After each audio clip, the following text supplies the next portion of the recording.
Nightly news today. This is Dale Night, April 3rd, 2014. Mass faintings. This is one fucked up story.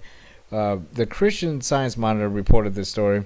We'll read through some key points out of the article that I read through, and it's really fucking one of those stories that flies under the radar a lot about horrible working conditions for people who make hardly any money at all.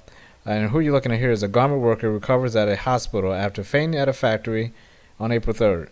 Scores of garment workers have fallen sick this week at factories in Cambodia, including two that produce clothing for sportswear giants Puma and Adidas. Police and workers said on the day of these mass faintings. It goes on to say this woman, 30 years old, hooked up to an intravenous drip at a hospital in the capital, described the symptoms and says she did not know the cause but suspected it may have been food poisoning. Labor rights group Community Legal Education Center said that more than 200 workers fainted in 1 week. 200. Now, how the fuck could that happen?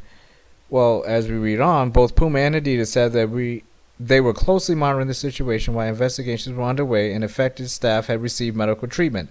Puma said its representatives had met with police and workers, and samples of food from the canteen had been sent for the laboratory analysis to determine whether the cause of the sickness was food poisoning. But here's the fucked up part.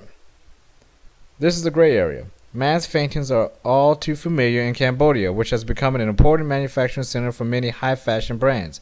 Garment makers have often complained of poor ventilation, strong chemicals, and use of potent glue for footwear, although official investigations in recent years have been largely inconclusive. And there's that fucking gray area there.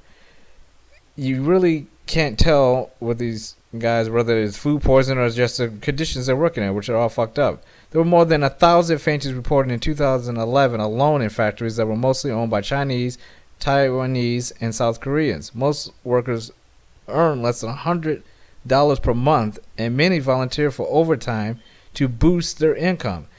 Now, all that says here is that as we take a look at this poor person sitting here with the intravenous drip going on,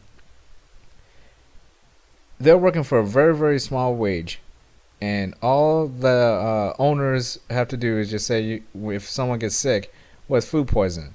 I mean, these people are nothing more than animals to the people who own these big corporations, and they take these companies and corporations and manufacturing plants and factories and all kinds of shit. They take them to these third world countries for a reason. These people need jobs. They will work 24 hours a day if they have to, and they work through some very, very harsh fucking conditions, and they're being taken advantage of.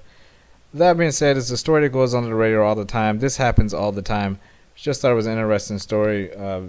There's really nothing you can do about it. As long as people need to work, people are going to get fucked over by rich fucking assholes who have no idea what it's like to work in those conditions. And if we're put in the same situation, I'm sure they would die of exhaustion within the fucking first hour of having to work through that shit. That's my take on it. Mass faintings.